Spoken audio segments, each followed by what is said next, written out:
Hello, everyone. Happy 52nd Earth Day, and welcome to the White House Roundtable on Knowing in Nature, how nature can help grow a better future. My name is Jane Lubchenco, and I have the pleasure of serving as the Deputy Director for Climate and Environment in the White House Office of Science and Technology Policy. We're here today to focus on nature through a combination of announcement previews and lively discussion with a fabulous dream team of speakers. I'm delighted to serve as your MC. We start today's discussion with the big news that the announcements we preview here will be lifted up by President Biden, along with other good news that he will announce tomorrow in his special Earth Day event.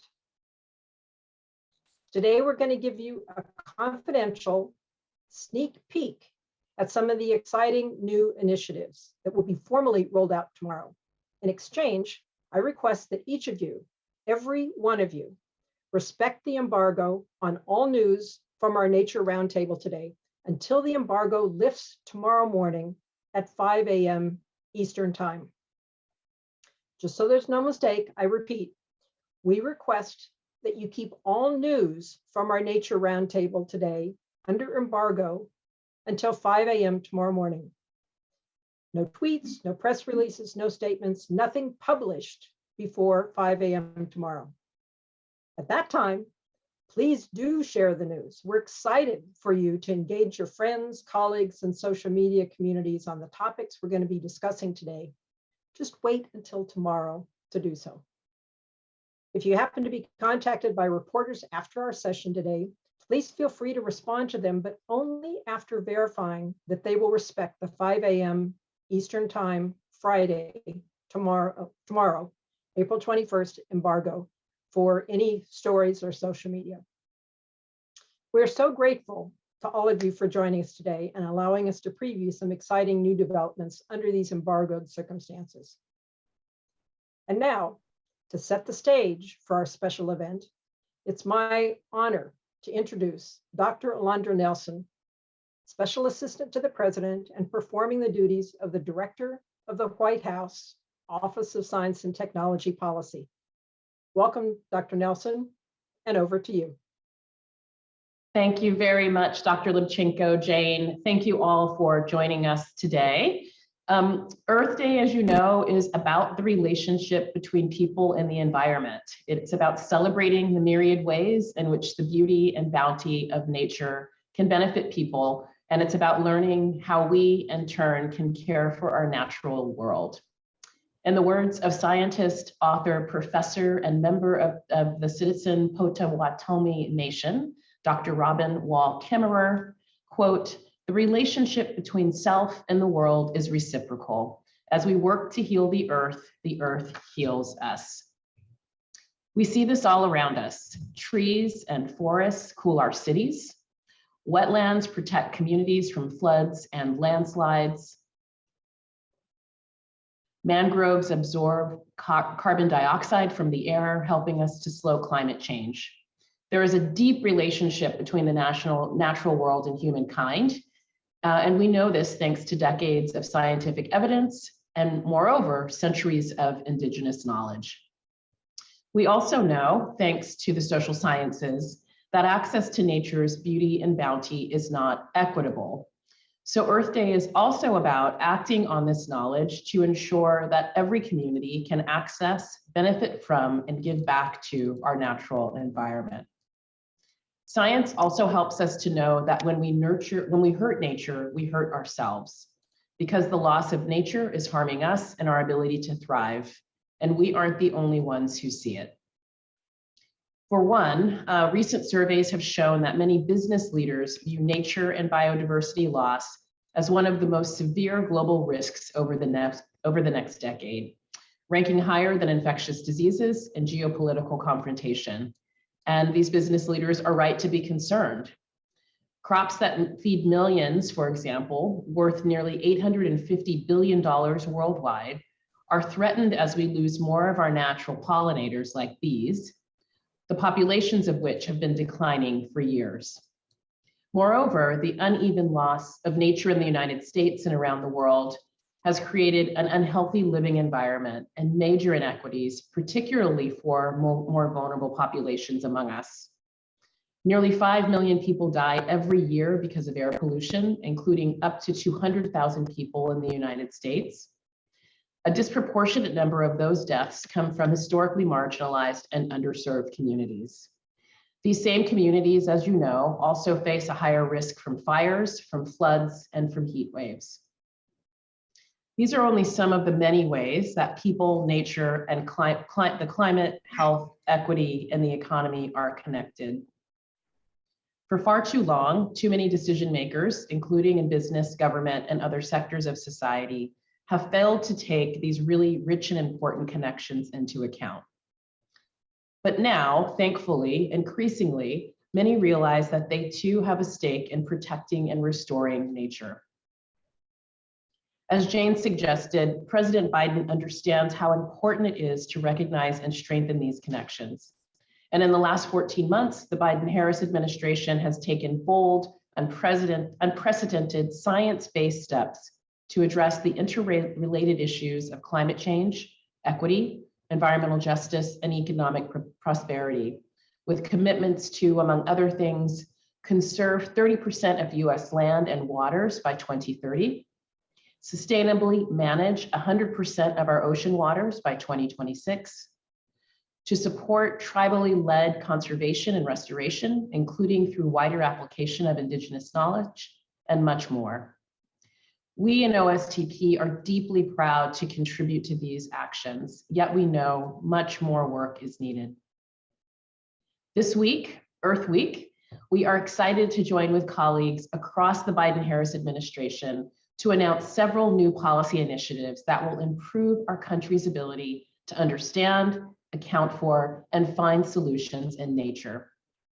I want to thank everyone at OSTP who's been contributing to these initiatives, led by the great Jane Levchenko, our dedicated colleagues and counterparts across the administration as well, and the experts from outside of government whom you'll hear from today. Thank you all. It really is going to take all of us working together to really value nature and the way that it needs to be done. You all have been great partners in seizing the opportunities presented when we take nature seriously. These initiatives will strengthen our ability to tackle the climate crisis, to drive economic prosperity, to address historic inequities, and how the American public is able to access, to know, and to benefit from nature. And this is only the beginning.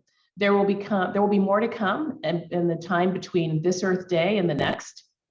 The Biden-Harris administration believes in choosing science over fiction.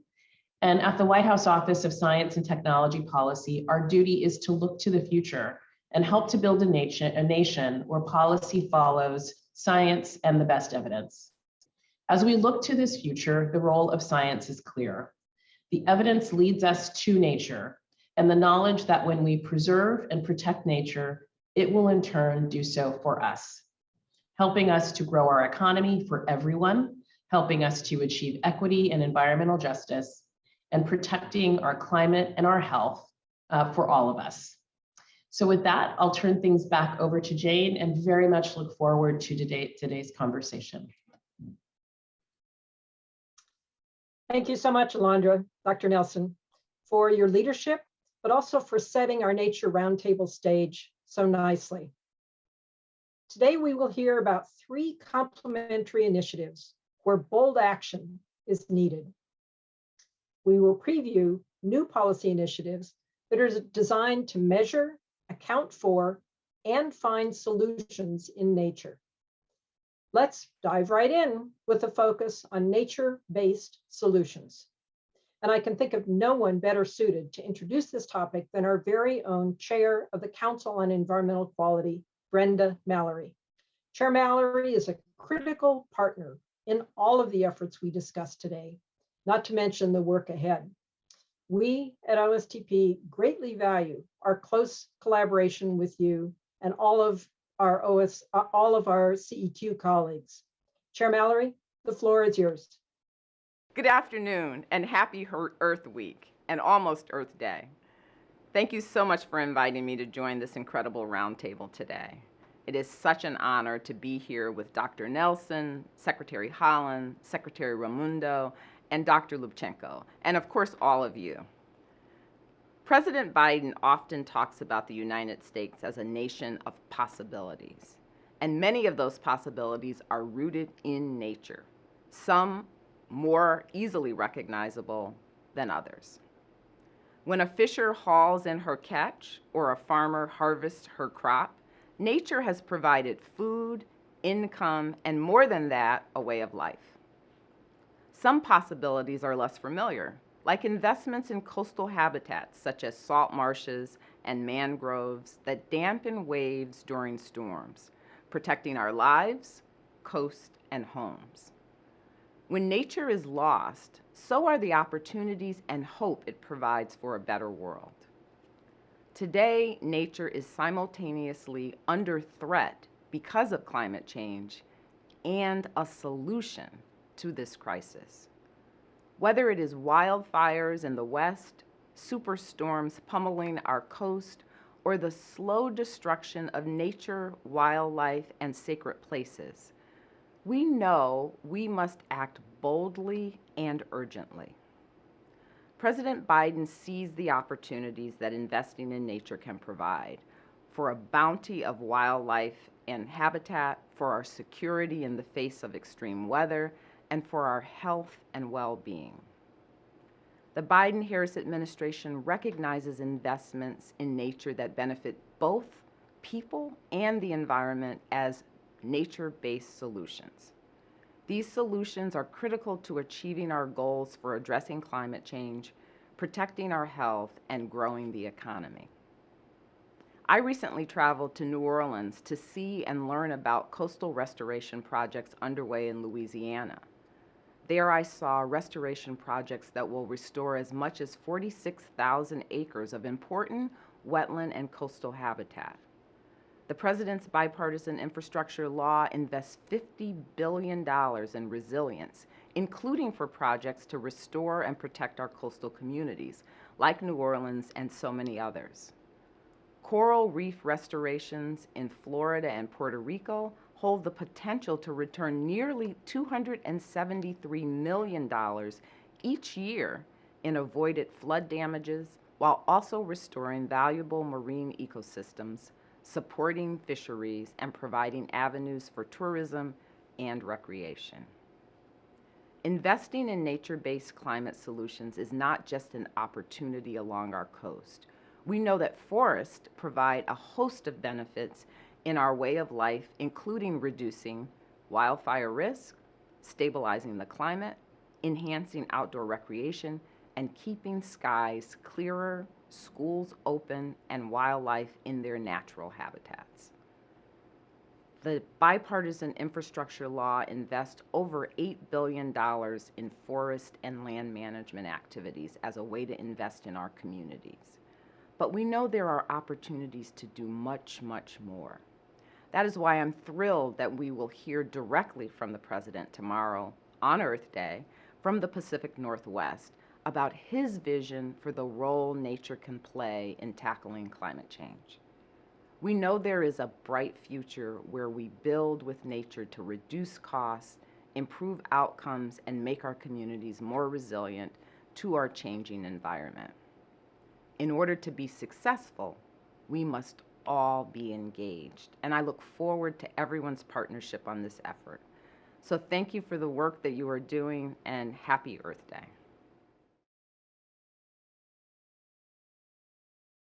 Thank you, Chair Mallory, for starting us off, especially with a strong focus on the need to better connect science and meaningful action, and the charge to make a quantum leap in the effectiveness and use of nature-based solutions.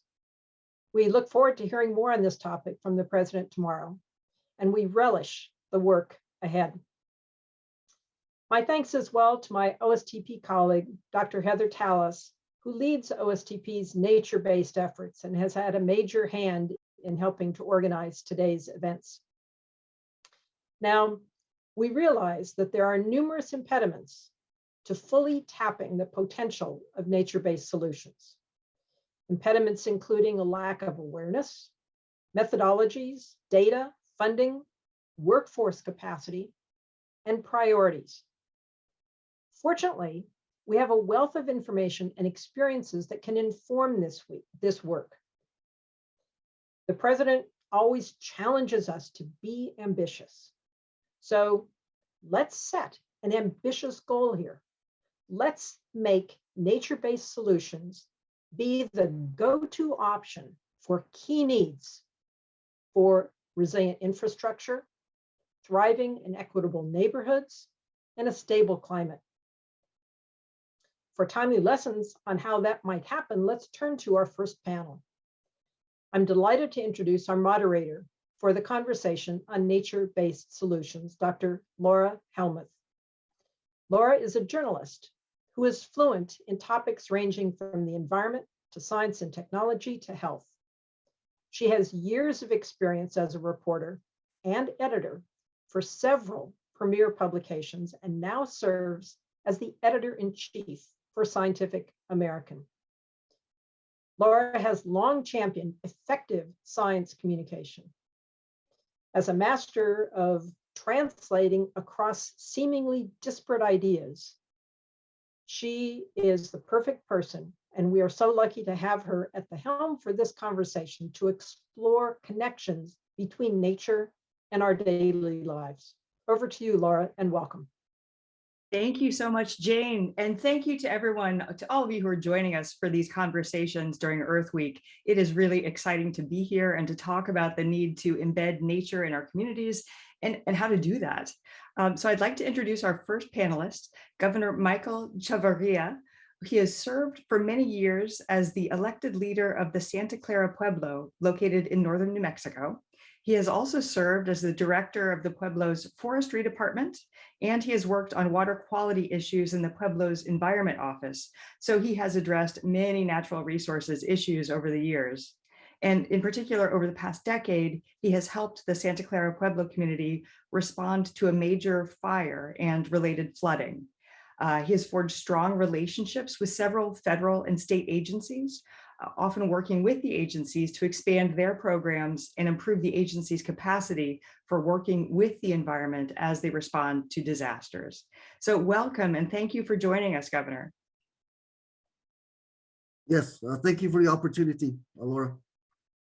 And so I want to start, the term we're talking about, nature-based solutions, it might be new to some people who are joining us today. And so I'd like to start by asking you what this term means to you and how the Santa Clara Pueblo started working with federal agencies to use nature-based solutions.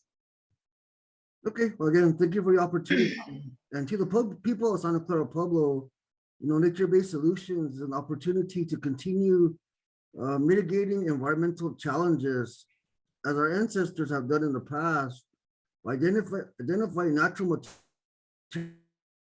materials and processes to mitigate these challenges and working to integrate them into our recovery efforts. As mentioned, unfortunately, Santa Clara Pueblo has faced many devastation and challenges in recent years resulting from catastrophic fire and flooding. So we have used nature-based solutions, provides an opportunity to combine our traditional ecological knowledge and the more conventional engineering practices. And this can be highlighted through our recent collaboration with both FEMA and the U.S. Army Corps of Engineers, who have now established programs to integrate nature-based solutions into their existing authorities. And so for the people of Santa Clara, natural resources are an essential way to our ways of life. Every resource has been utilized for a specific purpose within our traditional cultural and religious activities. So each thing has a purpose, from that little pebble to the butterfly to the tree.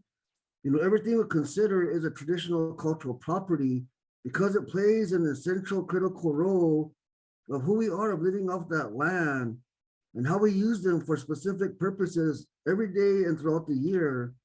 So our land serves as our biological classroom, our grocery store, a food source, a pharmacy, a clothing store, but most importantly is a spiritual sanctuary or outdoor cathedral. So these resources are essential to our culture, our ways of life. And so nature-based solutions allows us to manage our resources while sustaining our traditional cultural values here in Santa Clara Pueblo. Oh, thank you so much. And the point you're making is so important. And I've heard some other people say this too, that nature-based solutions help with more than one issue at a time. So for instance, flood reduction and erosion control. And is this something that you're seeing as you work with nature-based solutions? Yes, Laura, absolutely. Nature-based solutions is advantageous in that they provide multiple benefits. So for instance, our team is evaluating development of off-channel ponds. These features are based on oxbow ponds that are often found occurring naturally along rivers. Upon evaluation, we have discovered that these features could increase both surface and subsurface water storage, habitat availability, flood dissipation, recreation opportunities, and increase cultural values. Additionally, these features will increase resiliency in the effects we're experiencing from the climate change, such as increased severity in drought and flood events. So that's very critical, ma'am. Oh, that's great. Thank you for these examples. And thank you so much for sharing your perspectives and your deep experience with this. Well, thank you. First, I'd like to say, Ubi Agindi, Newana Oti Tatanandi, Baiki Kut Dapo, Nabisato in the Bikuyo in Akiri Kajami, Yogi Soguri Yogi Pundi, not O and Ahan, Ke. So in my native language of Table, I just thank all of the presenters, the panelists today for the opportunity to be part of this session. We are a team, and working together is very important of strategizing, thinking outside the box, but utilizing a new technology, again, nature-based solution, which is not new to us, but getting that kind of concept into these projects are very critical as we move into the future. So thank you, and let's all have a great day. Great, thank you so much. So now we'll turn to our next panelist, who is Scott Wu. He has vast experience with development, investing, and entrepreneurship. He has worked on development projects while living in a small village in Tanzania. He has advised the U.S. Agency for International Development on innovation and funding and launching initiatives to provide energy, for instance, to people living off-grid. And he has also co-founded cutting-edge venture capital and investment firms. So he brings a very interesting perspective to our conversation today. And he joins us now as the Executive Director of California's Infrastructure and Economic Development Bank, which is also called iBank. It's the state's general purpose finance authority, which also houses their small business finance center. So welcome, Scott. Hi, Laura. Thanks for having me. Great. Thank you so much for coming. And so we just heard from Governor Chavarria, who's been working with nature-based solutions his whole life. But I imagine for an infrastructure bank, these approaches might be something that's a little bit newer. So is investing in nature-based solutions, is that becoming a standard practice for you at iBank? Well, not really. We're currently evolving from a 28-year-old traditional infrastructure bank that finance roads and bridges to becoming more of a green bank. We'll provide a broader spectrum of offerings that span from early stage venture to multi-billion-dollar bonds. We serve municipalities, nonprofits, and businesses. And so today we've done over $2 billion of green bonds, nearly $100 million of green municipal infrastructure loans. And we're rolling out a statewide climate tech small business loan guarantee program for beneficial innovations. And we also have several new initiatives underway. We're currently launching a venture capital program with US Treasury that will contain a climate equity and climate justice emphasis. We've got ongoing discussions for some time now with the Federal Highway Administration to establish a rural transportation clean emissions fund. And we're also collaborating right now with the Department of Energy's Loan Programs Office on a carbon reduction and energy efficiency financing arrangement. And so we'd like to be positioned, and we are, to be the state partner to any proposed national green bank, if that comes to be. And finally, we've launched a new climate catalyst loan fund that does involve nature-based solutions, and that is just currently underway. Oh, that's great. Thank you for that background. It's really interesting to hear the range of examples of things that are being done or can be done.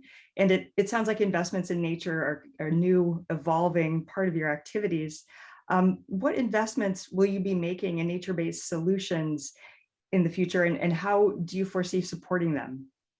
Yeah, thank you. So the state itself has been making has a outstanding climate investments program. It's been running since 2014, and that's implemented to date over 500,000 projects with $10.5 billion. And half of that funds has gone to disadvantaged communities. It's included planting over 170,000 trees in urban neighborhoods and has preserved or restored over 700,000 acres of land. Separately, there's another $5 billion for water resilience in the past 3 years that's gone to projects that include water conservation measures, securing our water supply, and restoring wildlife and habitats. But here at iBank, just this week, we brought on a new deputy director for climate finance to focus on such priorities. We have a long history of financing water projects, many that improved or protected reservoirs, aquifers, and the watershed.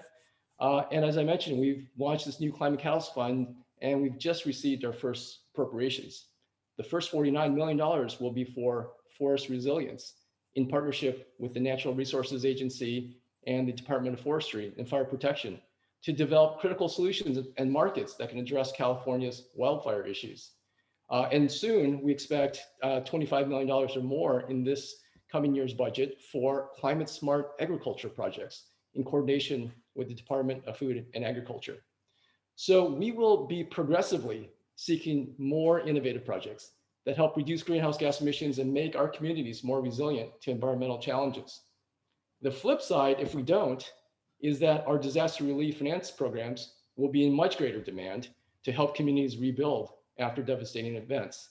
And so we'd like to do a lot less of this and to do more prevention. That's great. Yes, that is the goal. Thank you so much for these examples. This is really interesting, and we'll talk about it some more about the infrastructure bank financing in nature. We'll talk about it more in our next discussion. Now I'd like to turn to our next panelist, Dr. Bobby Cochran. So he is adept at listening to community needs and helping turn them into reality. He focuses on building community resilience, which he's done by creating state water infrastructure funding, connecting people to the health benefits of nature, and helping communities access the resources they need to create health equity. So he is the Chief Operating Officer of the Rural Community Assistance Partnership, where he focuses on helping rural communities tackle problems like the need for sewers and wastewater treatment with nature built in. So thanks so much for joining us, Bobby. Yeah, thanks, Laura. Thanks for having me in RCAP here with you. Great. So yeah, you have a lot of experience helping communities realize their own development goals, especially in rural communities. Can you give us a few examples of how nature-based solutions can help rural community needs? Yeah, I think first off, I just want to say that nature-based solutions aren't unicorns. Like, they exist, and they exist everywhere. They're magical, don't get me wrong. Like, in terms of economic development, environmental benefit, healing, they're great, but they're not unicorns. They exist. We just want them to be an option for the small towns and tribes that we work with. We just kind of want them to be normal. They can still be magical. We just want them to be normal. And for me, an example from my home state here in Oregon, the Santiam River kind of comes out of the Cascades and goes through a number of small towns on its way down to Salem. And there were a number of old septic systems on those towns that were so old that they were just failing. They just didn't work. But we couldn't get the money or the permits to replace them. So the small restaurant along the river was using outhouses. We just couldn't even use septic systems. And so you had that challenge. And then in 2020, the Labor Day fires ripped through and just burned down a lot of the towns and facilities and surrounding areas. But folks really just upped to. You had the local hospital and the federal and state Medicaid programs sending buses to evacuate folks. You had FEMA and USDA coordinating recovery efforts. And all of those recovery efforts between the hospital, local government, and environmental organizations, it included forest restoration, river restoration. It included rebuilding the library and firehouse with energy efficient kind of approaches. And there's a new wastewater treatment plant coming. And I think that example does two things. One, why wait for a disaster? We could have done all of that stuff 10 years ago and we would have been in a much better place. And then I think the second thing, I was asking some of my green economics students at Portland State what I should say today. And what they said is, why is this conversation so hard? It's like, let's just make nature-based solutions normal. Like, since time immemorial, we've known that nature heals and does all this stuff. So we just kind of need to remember it. And I think that's where I hope we get to go. Oh, that's great. Thank you. And quickly, part of making it normal is getting it funded. How do communities tend to find the funding they need for nature-based solutions like these? And what are the source typically of some of these funds? Do you get them from environmental agencies? There's a whole range. There's certainly some really important environmental agencies that are funding, but I think what's really exciting for a lot of the small towns we work with that are like less than 3,000 people, y'all are the same government. And so how do we look at all the different kind of approaches? And so we used to have a governor here in Oregon who used to say, like, why would you pay for an emergency room visit for a heat stroke when you could have used Medicaid dollars to buy that elderly woman an air conditioner? And so Oregon changed its Medicaid program where you could actually do preventative health work. Well, one of the things we're talking about is, well, if you buy an air conditioner, why wouldn't you plant shade trees? Because we could do that at half the cost, provides all those community benefits, same cooling and better health benefits too. So just being creative about how we weave together those economic development, health, disaster prevention dollars are going to be really important. Oh, that's great. That's really good to hear about. Thank you for those examples. And now I would like to bring all of our panelists back together and also meet another member of the Santa Clara Pueblo team. So in addition to the panelists you've already met, I'd like to welcome Garrett Altman. And Garrett uses his skills in geographic information systems, remote sensing, and data visualization to support the Santa Clara Pueblo's design and implementation of nature-based solutions.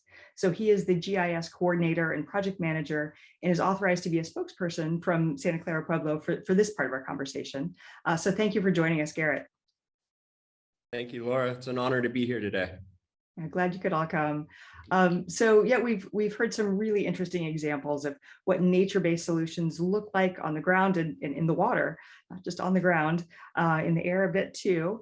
But we heard from Chair Mallory at the very beginning of this of our event today that these solutions are underused and they're getting little of the relatively of the overall investments made in U.S. communities.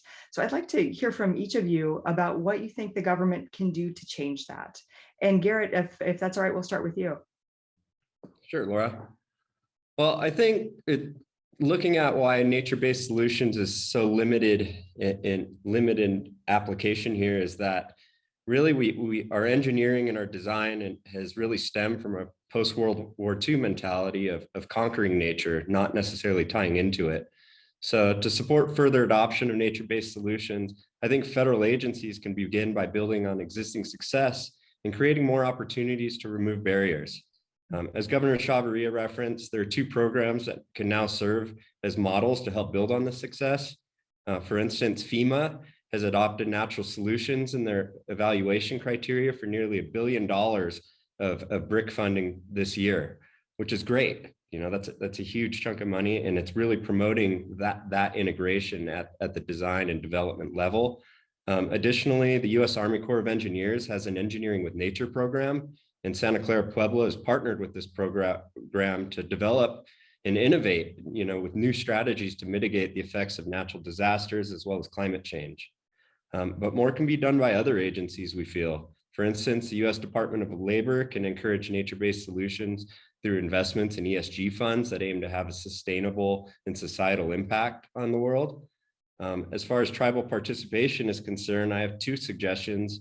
One, project feasibility for federal funding is often measured in terms of cost-benefit analysis, but these metrics don't always fully incorporate nature-based values. We need to be more creative, I think, in quantifying the ecosystem services that result from these solutions so that economic benefits can translate to project feasibility and attract ultimately institutional investment, not just agency support.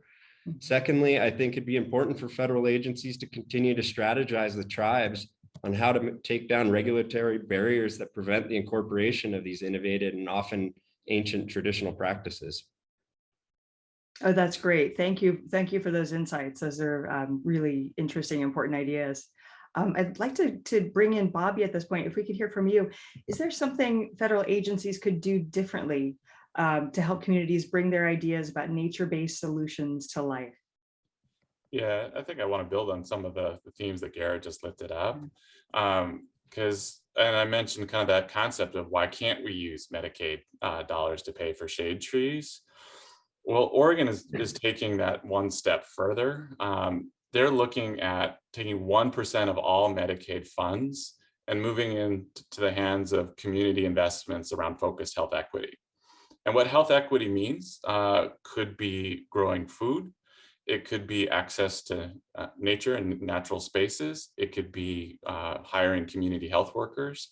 Basically, when you give the flexibility for communities to invest in the broad breadth of what they have known is important for a long time, you can make a lot of progress. So basically, we want nature-based solutions to be an option.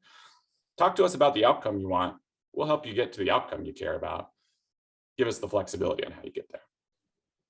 Oh, that's great. That's a really good perspective. Thank you. And yeah, I'd like to bring in Scott. So what kind of challenges do nature-based projects face that you think could be eased in any way by government actions in particular? Yeah, so I mean, there are lots of costs and hurdles to overcome with any infrastructure project. The NEPA, CEQA, permitting requirements, design and labor standards, and just considering the community benefits that need to be taken into account. So this entire space is not for the faint of heart, right? We have colleagues in the Governor's Office of Business and Economic Development that help project sponsors navigate and coordinate with the state government. And here at iBank, as a green development bank, our role can help by closely coordinating with public policy goals to help lower the financing friction and thereby enabling beneficial projects that might not otherwise have happened. After all, our mission is to create jobs, address disadvantaged communities, and improve the quality of life for all Californians, which I think says it all. But to do so, we need to attract the best minds and ideas and bring capital to the party. In addition to providing the supportive capital that we do, government could always streamline processes and provide incentives, such as grant funding for R&D of new concepts. When I was at USAID a few years ago, I witnessed the power of prizes and grand challenges to spur really breakthrough solutions in a short amount of time from the leading minds and institutions around the world. And so I agree with the governor's earlier statements that we should definitely learn from the ways of our ancestors, but we should also apply new approaches to leverage the power of natural systems. Oh, that's great. Thank you. These are really exciting ideas. And a lot, I think there are probably a lot of people who are joining us today who have influence in agencies or will be related to these efforts going forward. So these are really terrific ideas to share and to elevate and to explain. But I'd like to now, I'm curious about what others can do to help make nature more a part of our solutions. So Bobby, for instance, what role can other community development organizations play in this space? Are there gaps to fill, not necessarily government now, but shifting to other types of players? Yeah, I had a mentor once who asked, what if you gave Mother Nature $10 million? How would she spend it? Let's just do that. And I think there's a lot of folks out in community that are asking similar kinds of holistic questions. So for example, if folks in the audience don't know their local community health workers, they might be in a medical clinic, they might be in a parks department, they could be anywhere. Get to know them. They're really good at organizing with community in a whole host of ways. We have a number of COVID-19 contact tracers who know how to reach folks that are in a tough spot. How can we engage contact tracers in some of this? But basically, whether you're talking about economic development or health, if we know nature is an option and nature is a solution, no problem. Those folks can talk about helping communities incorporate nature into it. We just need to know it's part of our bag of tricks. Oh, that's great. Great ideas. And Scott, you mentioned that nature-based solutions are a new line of business for iBank. What do you think needs to happen to open up this space for other kinds of investors? Yeah, first, it's acknowledging that we need more private sector investors willing to scale these solutions. We are a bank and we provide credit. And so from our standpoint, projects need to repay their loans, either via usage fees or tax proceeds or revenues from project outputs, such as bioenergy and advanced construction materials. So We attempt to fill those gaps to the private capital markets and incent participation by absorbing some of the risk of a project, driving down the cost of funds, and supporting the creation of valuable outputs, and thereby helping to develop some new marketplaces for these products. But at the end, the public-private partnership is really necessary. So whether it's the federal government, local, and even foreign governments working together with philanthropists, nonprofits, and corporations, that's all powerful and critical. But it begins with the community's willingness and demand for such solutions. And in the end, the scale of the problem and the required timeframes of the results necessitates an all hands on deck approach. Great, thank you. And it looks like we're doing well on time. I just wanted to emphasize what you said about the scale and the time frame. So the scale is vast and the time frame is now, right? Absolutely. Yeah. We have no Great. time to waste. No time to waste, yeah. Happy Earth Week, let's get to it. So Garrett, could you follow up on that? Do you have some ideas about what other tribes and other communities can do to help share the experience of working with nature-based solutions to kind of make this real and actionable for others who maybe don't have as much experience or ideas? Yeah, you know, from my experience advocating and helping develop nature-based solutions for Santa Clara Pueblo, we really see there's a need for widespread awareness and professional understanding of these concepts. To promote them, we share our experience through public outreach, in-person site visits, media outreach as well. As folks are able to see and experience nature's benefits firsthand, we typically develop unanimous support for these principles. Also sharing our experiences at professional meetings and conferences helps develop those solutions in the professional community. And we also work in tandem with our contractors to integrate new concepts that we've received from sharing by others. Lastly, we need to keep, principles in a very simple context sometimes. And when we implement the nature-based solutions for a multitude of benefits, we ultimately do it for our planet's health, our environmental health, and our health. As one of our tribal members puts it, when we create some of our stream structures for fish habitat, he says, if it's good for the planet, it's ultimately good for us. So I think keeping that, simple context in mind is really helps to promote the concepts. Thank you. Oh, that's terrific. Thank you. So just to kind of summarize, to pull together some of the threads that we've talked about, I mean, this has been a really, really rich discussion with a lot of examples. And if any of them flew by too quickly, the material from this discussion will be available afterwards. But it seems like some of the big themes are nature is, a cost-effective, a health-effective, and environmentally effective way to solve all kinds of problems, infrastructure problems, health problems, equity problems, and to make the world a more safe and healthy and equitable place. So it's really exciting to see these conversations come together. And also just, I hope that the term nature-based solutions will become kind of more familiar and more of a kind of a go-to first response, first answer when we're thinking about big problems in the immediate and the long-term, immediate and long-term concern.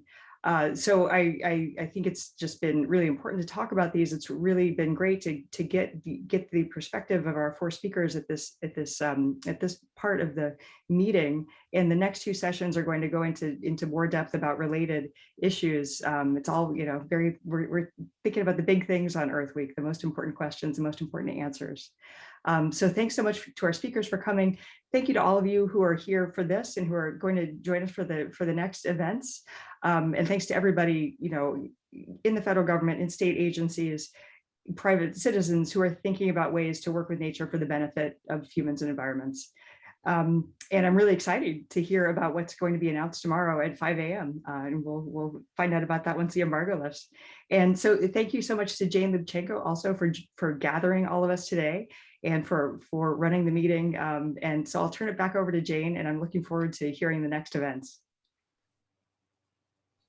Thank you so much, Laura. Governor, Scott, Bobby, and Garrett, really, really interesting panel thoughts. You've given us a clear view of what's possible with nature-based solutions, but also a realistic appreciation of some of the roadblocks that need to be removed. I really appreciate those very rich suggestions and ideas. I also greatly value the ways that you have brought holistic approaches to these topics, ways in which we are connecting the dots between nature and health, nature and economic opportunity, nature and tackling climate change, nature and equity and environmental justice. They are all connected. And nature-based solutions provides an opportunity to connect those dots. And so these holistic approaches that you have identified are spot on and worth sharing. Part of what I also heard was the importance of learning networks, of sharing best practices and learning from one another. This is not all new to some, it's brand new to others. And so we can, and it's not a cookie cutter approach. And so having opportunities to share best practices, share learning will be incredibly important. I also heard the importance of both bottom-up approaches and top-down in a very respectful way. So there's learning and transfer of information and acknowledgement and respect that multiple approaches are indeed going to be needed and that we are in this together. So thank you for those really rich ideas and suggestions. The Biden-Harris administration has recognized the value of nature-based solutions. And Congress's investment through the bipartisan infrastructure law have created an unprecedented opportunity to advance this work. That's why what we're doing today is so timely. We have an opportunity, an unprecedented opportunity. So this is roll up our sleeves time, and that includes everyone joining us today. But teeing off comments that were made by some of our panelists, a question for all of you. As investment in nature-based solutions grow, how do we keep track of what they are contributing to our daily lives and our national goals? How do we, for example, better capture economic benefits like avoided flood damages from marsh restoration or increased crop yields from pollination? It would make sense to use existing metrics and systems for tracking the economy. But we have a problem. Our usual systems for tracking the economy do not include nature, making it difficult for us to track or evaluate the economic value of these nature-based investments that we've been talking about until this week.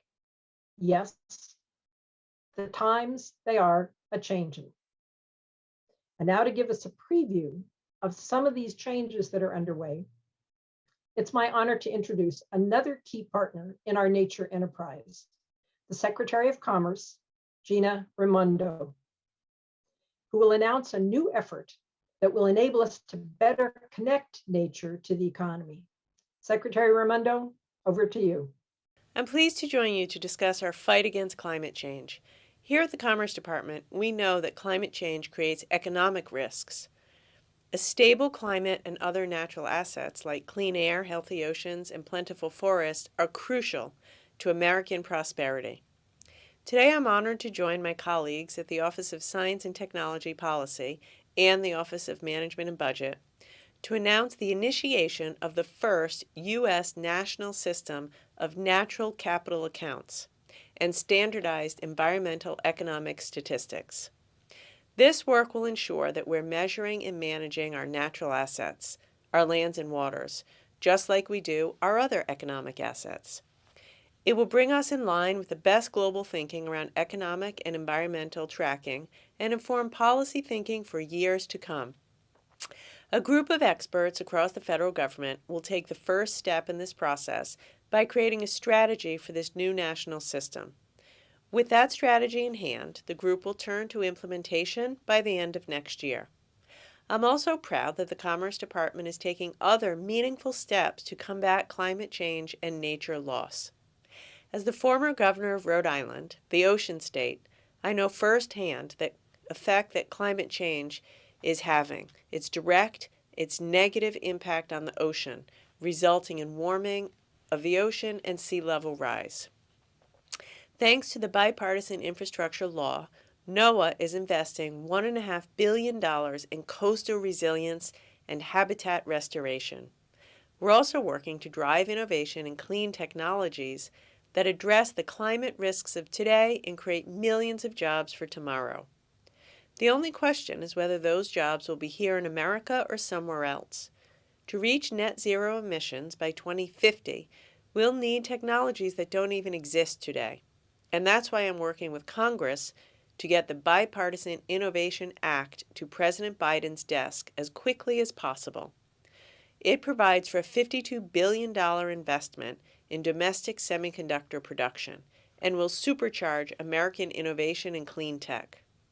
We have a long way to go to fully address the climate crisis, but if we invest in cutting-edge technologies and build meaningful partnerships with businesses and allies, we will combat climate change. We'll stop nature loss and lead the world toward a clean energy future. In the process, we will create millions of good-paying jobs all along the way. Thank you, Secretary Raimondo. I'm thrilled to hear this announcement, and I hope that everyone with us today appreciates how momentous this is. Do remember that this information is embargoed until tomorrow morning. Our OSTP Natural Capital Accounts and Environmental Economic Statistics team, very capably led by Dr. Eli Fenichel, is grateful to be working closely with the Department of Commerce and the Office of Management and Budget to lead this effort. We have known that nature is a valuable asset for a long time, and I suspect many people will say, this is about time that we tracked our natural assets. Our next panel is here to share their thoughts about the importance of measuring natural assets and opportunities to better connect nature and the economy. So it's my pleasure to introduce the moderator for our next session. Afsani Beshlas is an economist, a businesswoman, and a gifted entrepreneur. She's the founder and CEO of Rock Creek, one of the world's largest diverse-owned investment firms. Afsani has previous leadership experience at the World Bank and Carlyle Group. She has advised governments, central banks, and regulatory agencies on global public policy and financial policy. Afsani, we're delighted to welcome you. The floor is yours. So much, Jane. I am so honored and excited to be part of this conversation today. And especially as Secretary Raimondo just said, and the president has been emphasizing, it will be very different when in the morning we wake up and we don't just see inflation numbers and GDP numbers, but we will see these new natural account numbers, and people will start emphasizing them the same way they look at other economic goods. It's wonderful to be here, as I said, and to be able to tie together this measurement of nature and our economy. And I'm really grateful to you, Jane, and your team, and the OSTP staff for organizing this very, very important session. Last week also, Secretary Janet Yellen mentioned in her speech that we need not billions, but trillions to go into the climate area, and things that will hopefully ensure that that all the assets that we're talking about are moving forward in terms of investments. And how do you do that? You need these standards, you need these measurements that we're talking about today for private sector and public sector capital to be able to flow in a much, much bigger way. To start this very important discussion, I would like to introduce our first panelist, Professor Solomon Sang, the Chancellor's Professor of Public Policy at the University of California, Berkeley, where he directs the Global Policy Laboratory, among other things. His team merges economics, statistics, computer science, AI, and natural science to answer questions central to rationally managing the planet's resources. He's also, of course, a National Geographic explorer, Jane. Welcome, Solomon, and thank you for joining us. Thanks for I'm honored to be here. Salman, I was wondering, why do you think, why do economists think of nature, things like fish, forests, minerals, wetlands, reefs, and wild animals as capital? Well, capital is really anything that lets you do something that you couldn't do without it. A car lets you go places, a computer lets you surf the internet. Economists have always known that natural resources were a form of capital, and minerals let you make things. We eat fish from the ocean, we build our homes out of wood, and we breathe oxygen produced by our forests. So whether these resources were a type of capital was never really in question. Nobody would deny that having air, water, and food for your workers is essential to running a successful business. What I think has really changed recently is this growing sense that we need to start keeping track of these assets. So in the past, they seemed so plentiful that it felt like we couldn't really make a dent in our capital stock. It's like we were kids who inherited this huge natural capital account, and we never had to worry about how we spent it down. But what we're seeing now is that we're actually burning through the account pretty fast, and we need to start keeping track of what we have so that we don't come up short down the road and regret how we managed our inheritance. And I mean that both figuratively and literally.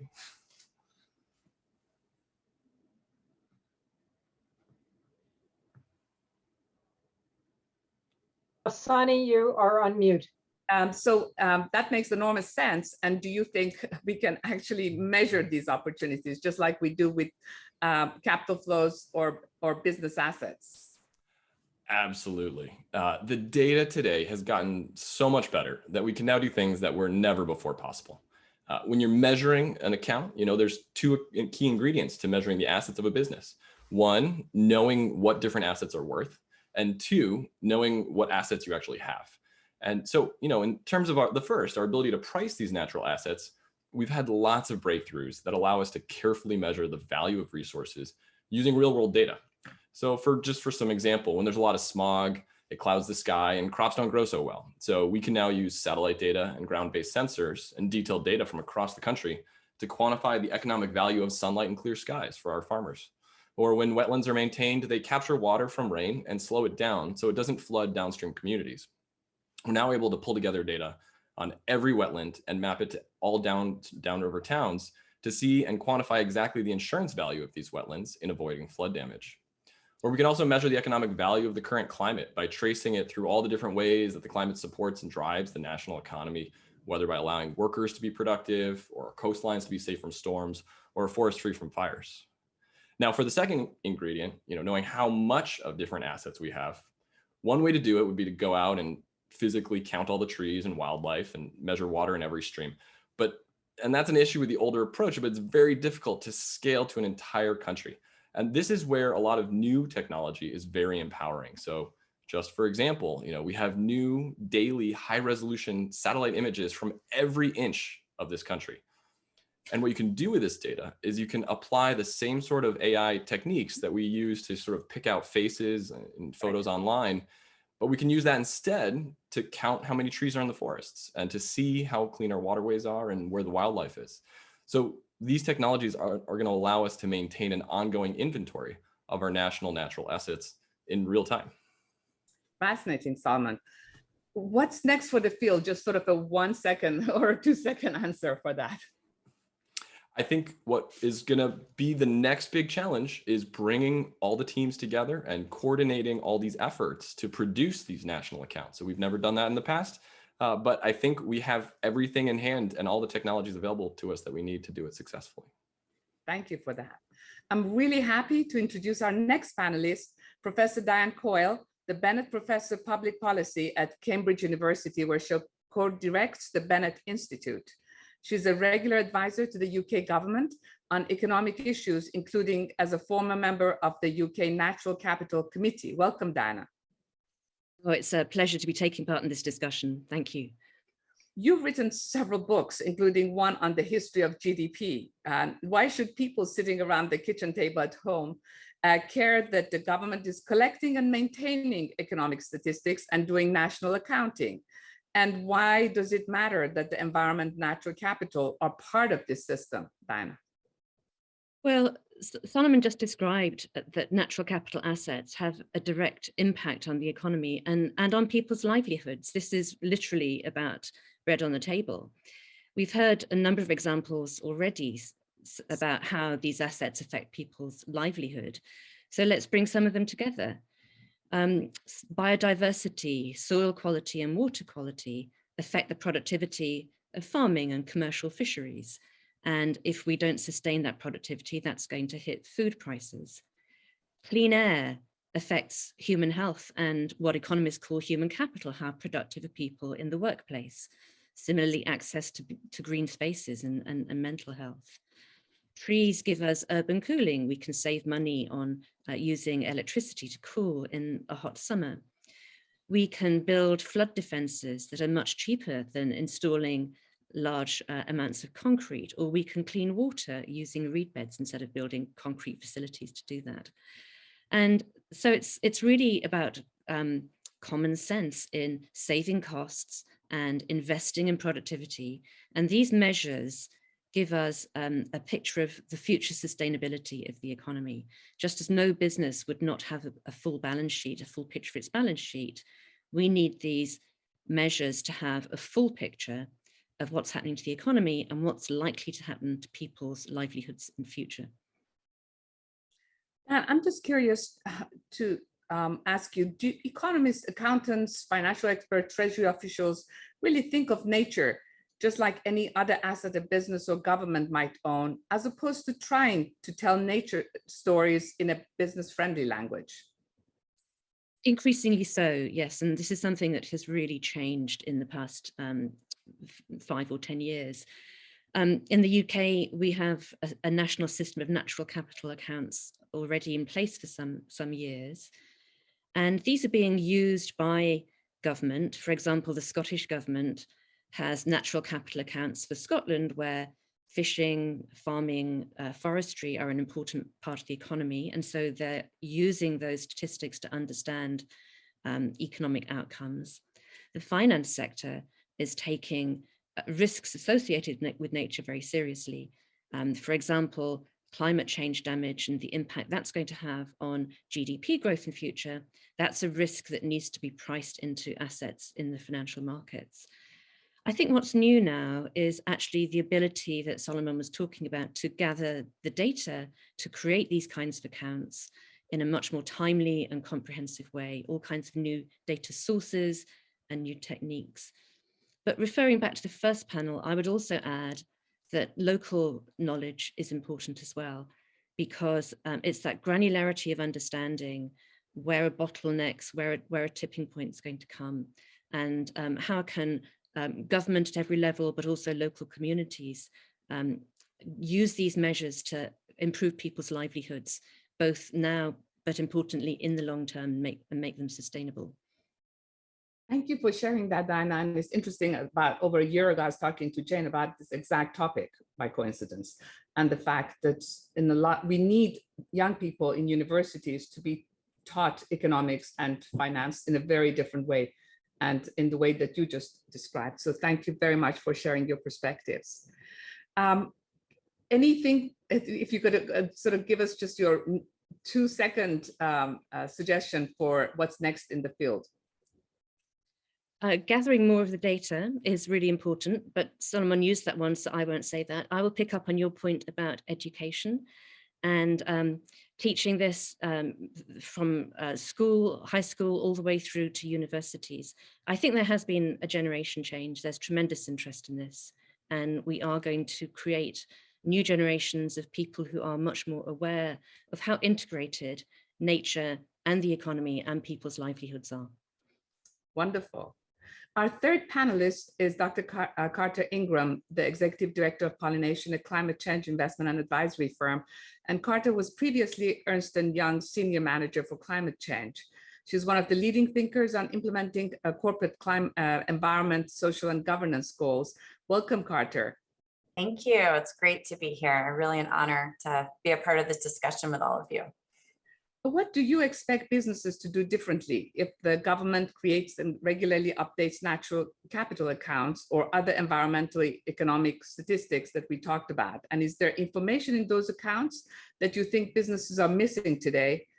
And also, if you could let us know what you think someone who puts down the Wall Street Journal, should they be paying attention to natural capital? Great, thank you. Great questions. Well, I would just start by echoing what Solomon and Diane said, is that, without natural capital, the national economic accounts are incomplete in many respects because they're not comprehensively tracking significant sources of our country's wealth, which are derived from land, water bodies, wildlife, and ecosystems like forest, upon which much of the country's economic activity depends, and business depends. So there is information missing currently. And developing natural capital accounts in the US aligned to the UN system of environmental and economic accounting, which is the accepted international standard for environmental accounting, can really help address this issue by providing a standardized, repeatable, and consistent system with rules for aggregating diverse sources of data on natural resources, the environment, and social and economic data, and making that thus easier for decision makers, including businesses, to use a lot of that data that Solomon referred to by putting it into this more consolidated, systematic format.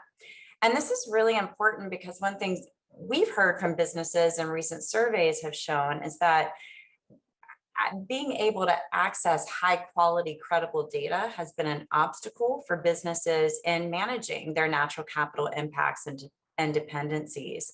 And for businesses to really utilize natural capital information more readily and consistently, the data needs to be credible and relevant and fit for business purposes. And it also is really important that that data be spatial in nature, because many of business impacts and dependencies on nature are location specific. So some of the pilot natural capital accounts, land, water, and ecosystem accounts that have been recently developed for the US are spatial in nature and can be used and disaggregated at national down to local levels. And so that's really important.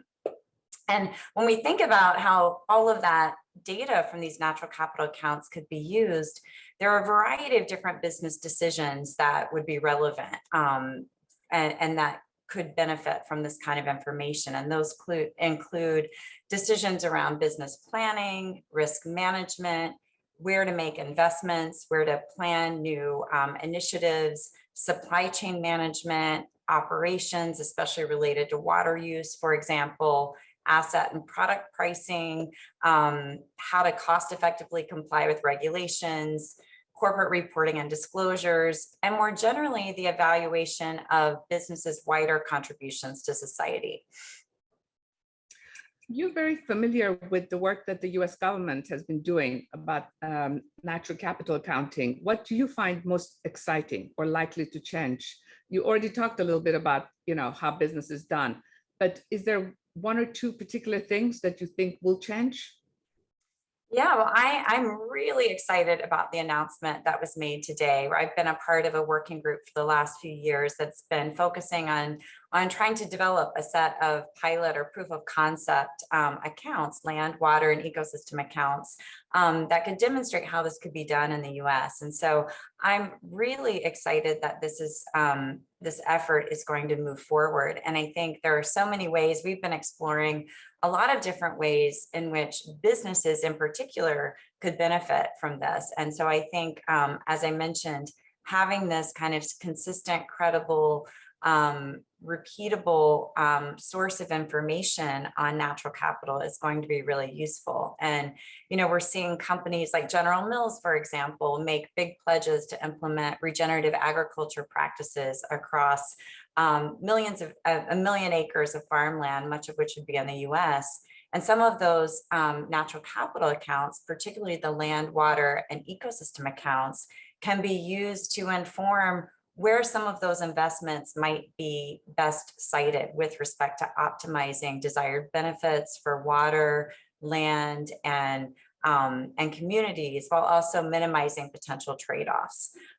Similarly, a lot of that information could be used to help manage supply chain risks, which I mentioned a moment ago. A lot of companies, we've talked about pollination, a lot of companies have supply chains that are highly dependent on wild insect pollinated products, including bee pollinated products. And those brands include Nestle's Haagen-Dazs brand, Giant, and Burt's Bees. And what we're seeing is that with those pollinator declines and habitat declines, we could have a significant impact on the crops that those businesses depend upon. And many of those companies can't address those risks because they don't have the information on which crops or sourcing regions are most vulnerable. Some of the ecosystem accounts can help fill those gaps by providing regular standardized information on pollinator habitat extent and condition and specific locations that are important for some of those crops that are important to those businesses. So those are just a few examples. I'm really excited about some of this information being able to help inform. Thank you for that. And I think now I'd like to maybe open it up for a conversation amongst our panelists. The idea of natural capital accounting and keeping regularly updated environmental economic statistics is very exciting to all of us. And we've heard why it is important from all of you today. But it's not really a new idea. Nobel laureates William Nordhaus and James Tobin wrote about this need in the early 1970s, and the US Bureau of Economic Analysis started a process in the early 1990s. And there were multiple high-profile reports in the early 2000s. But we have not seen much change. So what is different today, and how could this succeed where past efforts have failed? Solomon, can we start with you? You're absolutely right. We've talked about these ideas in abstract theoretical contexts for multiple generations of economists. But if you think about what the task of measuring natural capital accounts at a country scale really means, you quickly realize why it wasn't possible in the past.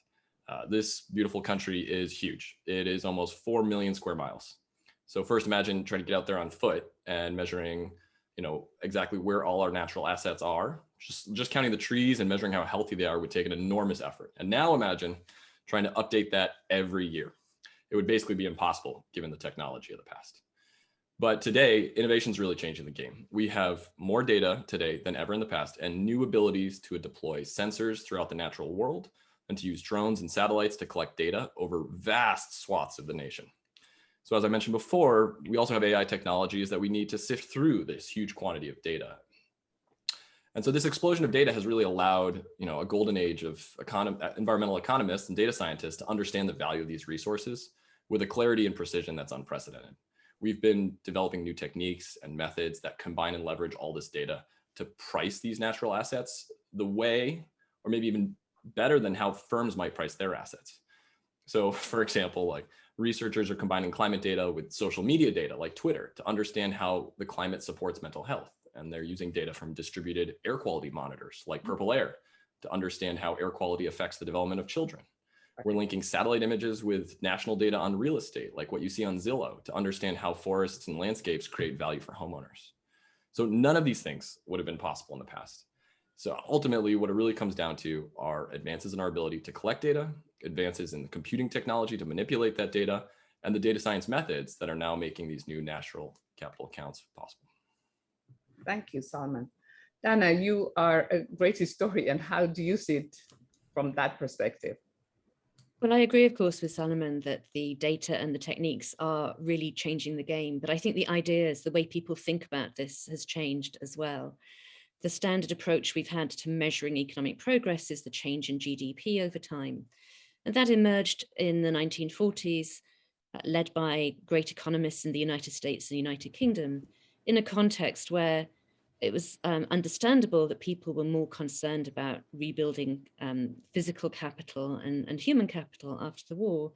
And then we kind of lost sight of what was happening to natural assets because of their abundance. But as it's become clear that we've depleted those stocks and we are actually threatening future progress, future change in GDP even, people are starting to think about the framework for measurement in a much more integrated way, as we've been talking about. There's a process where the standards for GDP measurement get revised every 20 years or so. That's underway now. So the announcement about this initiative in the United States is absolutely timely for getting environmental accounting properly integrated with the conventional measures that we've used to think about the economy for so long. So it's data and techniques, but it's also just thinking about what's making us prosperous or potentially prosperous in the right way. Carter, how is this issue tied to economic competitiveness, jobs, and long-term valuation creation? Yeah, well, I mean, similar to what others have said, there's an increasing awareness, I think, amongst the business community in particular, that it's important for them to not just manage their negative impacts on nature, but also manage their dependencies on nature. And as Solomon mentioned, if you're not sustainably managing the resources upon which your business depends, you will not be profitable or competitive in the long term. And so I do think that's been an interesting shift in the last few years, this focus on in the business community on what are the dependencies of a business on nature and how do we best manage that? And how do we not just go from reducing our negative impacts to producing positive impacts on nature? That's a significant shift.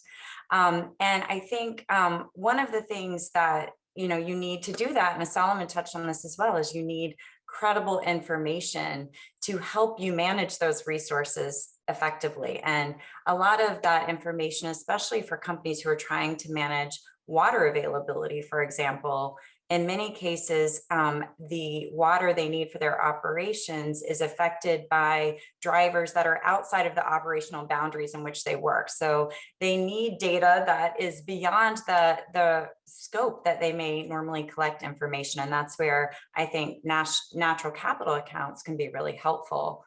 But I would also just say, I think similar to what the other panelists mentioned, there's a broader trend in the business community that I think is really important. And that's this focus on really more comprehensively measuring and managing long-term value and the holistic value that's important to a company, both the intangible and the tangible values. And this shift away from focusing just on shareholders and what's important to them, to the values that are important to all stakeholders. And this was reflected in the statement that 181 CEOs made in 2019 and was released by the US Business Roundtable, in which these leaders committed to leading their companies for the benefit of all stakeholders, customers, employees, suppliers, communities, and their shareholders. And when companies manage the value they create for all stakeholders and manage all forms of capital responsibly, social, natural, and financial,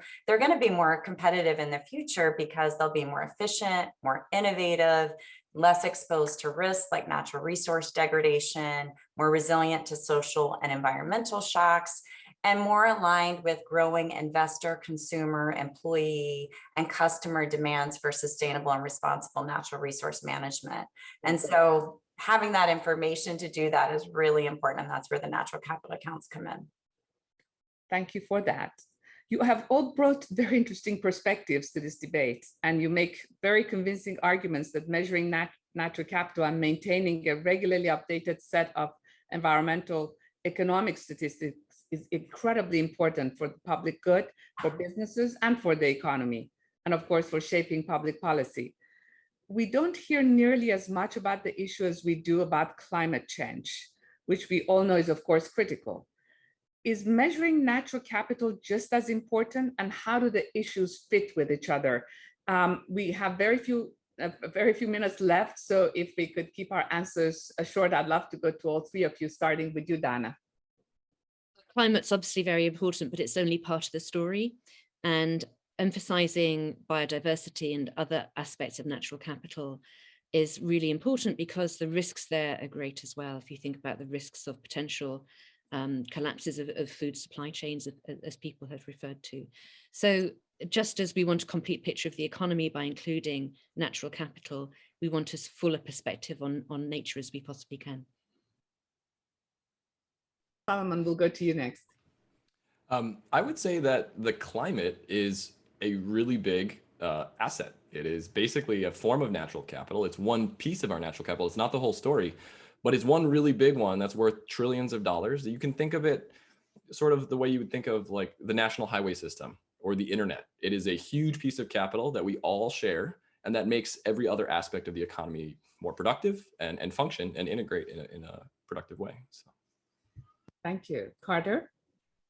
Yeah, I mean, I would echo what the other panelists have said. And I would just say, I think that, historically climate has been a little bit easier to measure and manage. I mean, relatively compared to nature by business, for example, we have greenhouse gas emissions or tons of carbon dioxide equivalent, which is this kind of standard unit that's easy to communicate and a little bit easier to measure. Nature's a lot more complex and can be a lot more confusing for businesses. And so again, I think, we've seen a lot more corporate commitments and pledges around climate change and mitigating climate change impacts, and probably fewer commitments around nature. But I think that's starting to change. We've seen a lot of attention on nature by the business community recently, as evidenced by the launch of the task force for nature-related financial disclosures, similar to the task force for climate-related financial disclosures.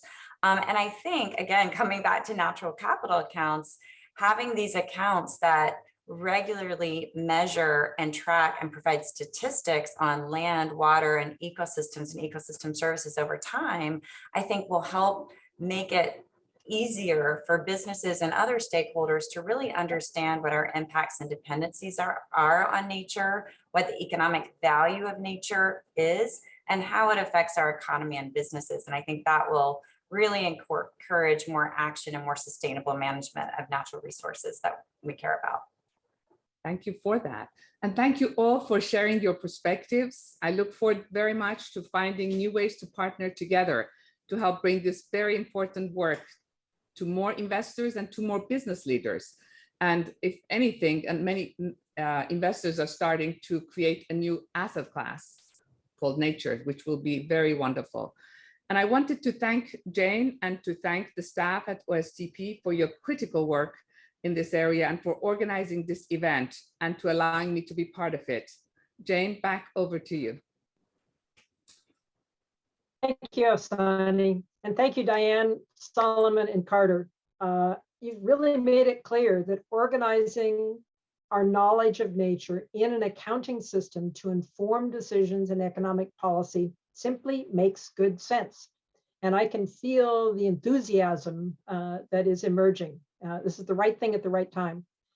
I'm excited to think that in 9 months, we'll have a clear roadmap for the US government to follow to develop the natural capital accounts that the nation needs.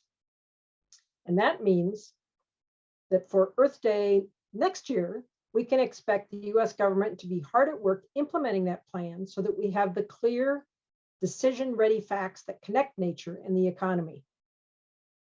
Speaking of which, hearty congratulations and thanks to Secretary Raimondo for her new administrative order from the Department of Commerce entitled Addressing the Climate Crisis. It was just announced this week.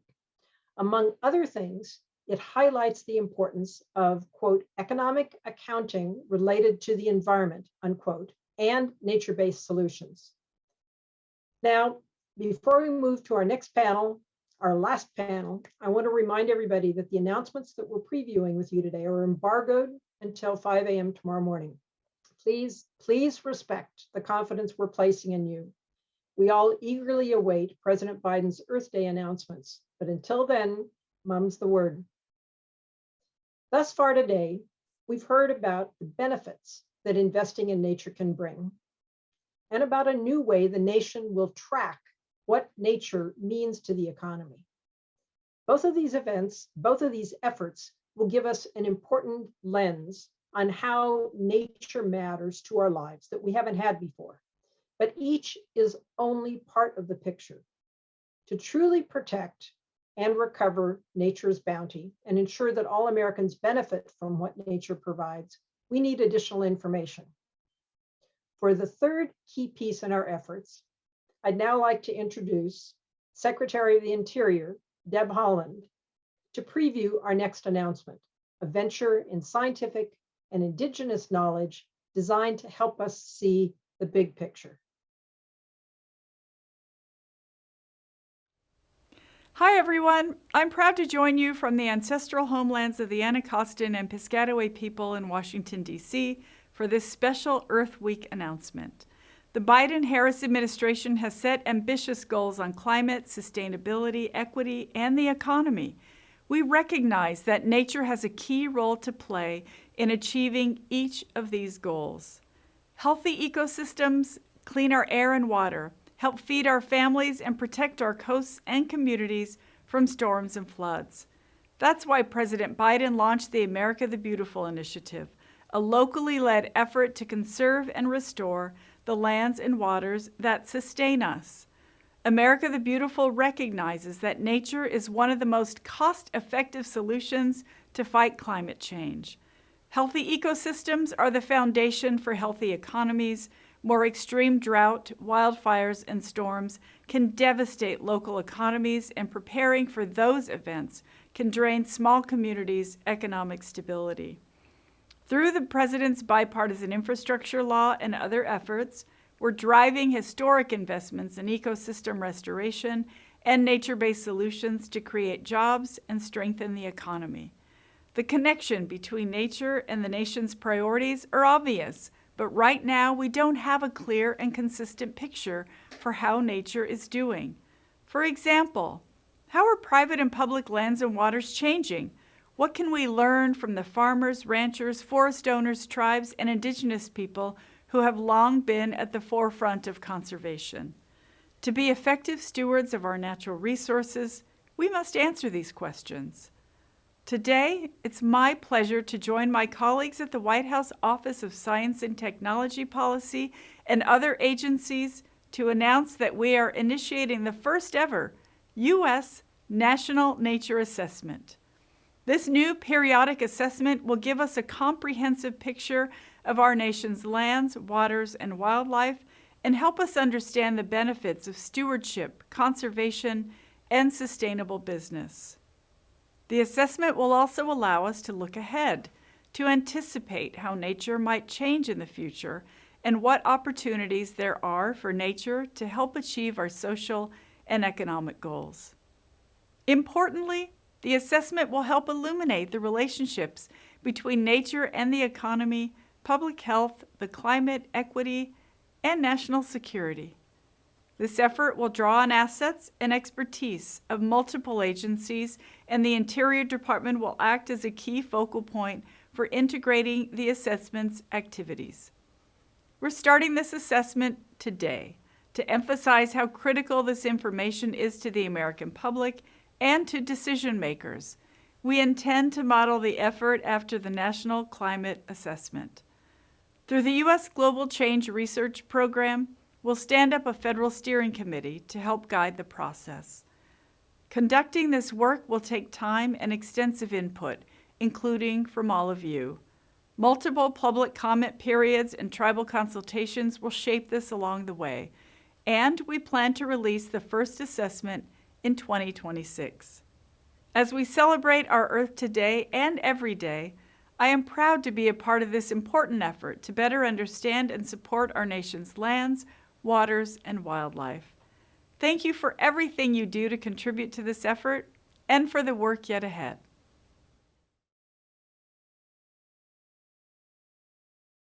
Thank you, Secretary Holland, for previewing that exciting news with us and for your leadership on this major new effort.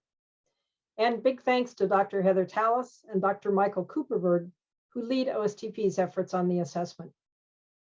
I'm so pleased that we are launching a national nature assessment. For the first time, we will have a full picture of the state of nature in America and a platform to understand the many ways that nature matters to our lives. We've seen parts of this picture through individual studies and from syntheses in separate sectors or disciplines, but this national effort will really open the aperture and give us a full view of what is at stake and what is changing.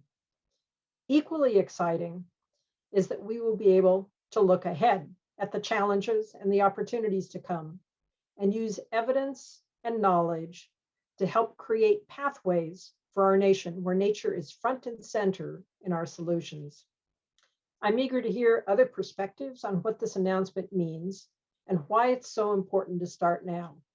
So without further ado, let me introduce our final moderator, Dr. Enrique Sala. Enrique is a marine ecologist who works with his Pristine Seas team at the National Geographic Society to help local communities, Indigenous peoples, and government leaders protect vital places in the ocean so that all benefit from a healthier ocean. Initially as a university professor and now as a National Geographic explorer in residence, Enrique's broad view of nature and his spirit of innovation and collaboration have catapulted him to the forefront of effective global conservation action.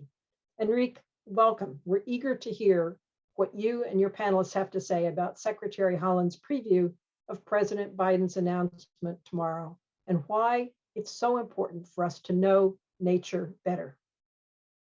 Thank you so much, Jane. I'm really thrilled to hear this news and happy to start this conversation. Our first panelist is Dr. Elizabeth Gray. Elizabeth is passionate about birds and to their conservation. She's, of course, an ornithologist and a seasoned climate scientist, and she spent 30 years balancing time studying nature in the field and leading major conservation efforts.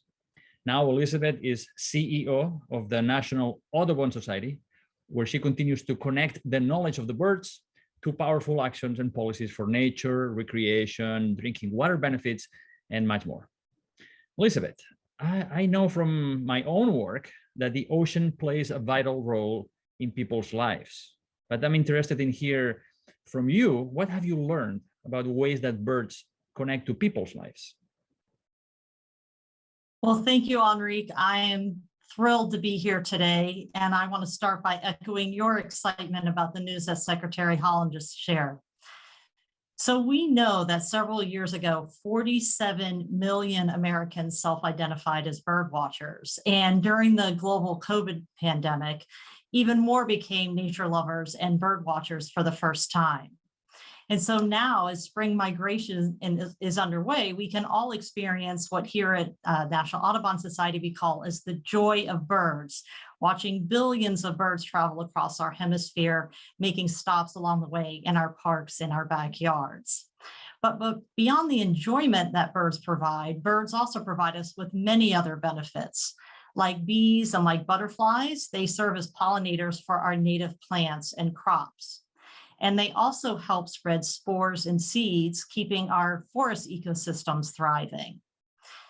Birds are also sentinels of the health of our communities and the planet that we share. Birds tell us that we must act decisively to protect healthy water and healthy air, healthy climate, and natural spaces. And like canary in the coal mine, when birds are in trouble, so are we. Amazingly, new science recently showed that we have lost 3 billion birds in North America since I was born. And to add insult to injury, in 2019, Audubon scientists produced a data that showed that 2/3 of our birds in North America are at risk of extinction due to the effects of a warming planet. And so these scientific reports indicate that threats like habitat loss, development, pollution, and invasive species are magnifying at unprecedented scale and form. And climate change is underlying and intensifying these threats. And in fact, climate change then is the single biggest threat that we have to birds and to people. And so birds essentially are telling us that it is time to act to protect nature as well as to protect ourselves. Yeah, so birds are clearly your very convincing arguments that birds are so essential to our well-being. And most people don't know them or ignore them, but without them, clearly we'd have a hard time keeping our forest healthy or even getting some of our food, as you're saying.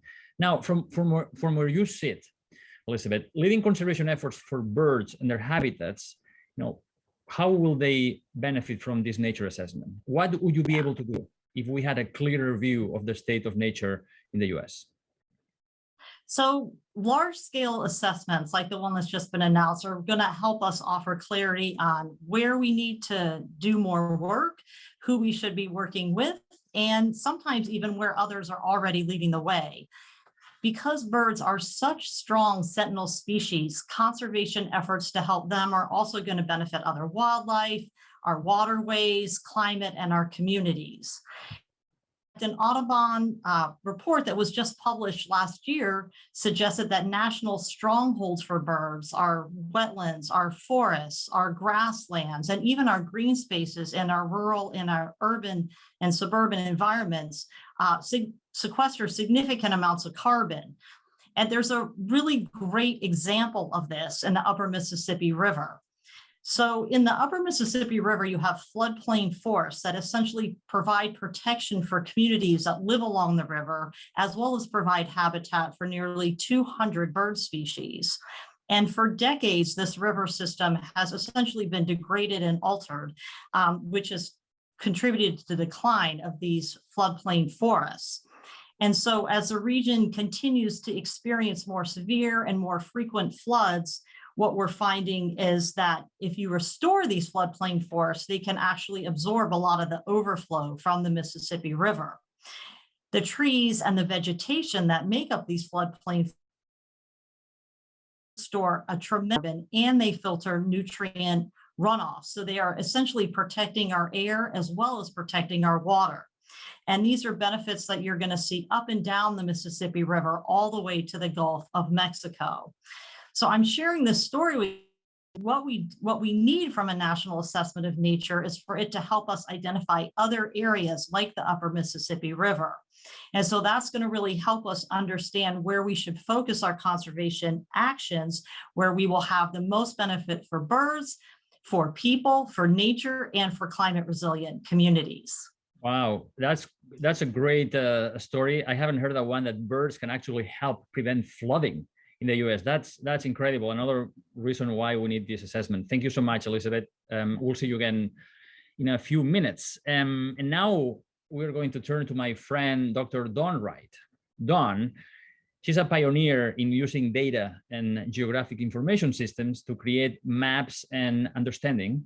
First, she was a university professor like me, but now she's chief scientist of Esri, a leading software company that builds geographic information systems. So she brings data to life, basically. But she doesn't stop here.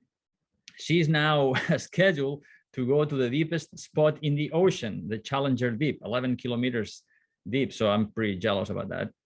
So Dawn, you work with a major software company that produces software and maps. Can you tell us how maps and spatial data contribute to a scientific assessment?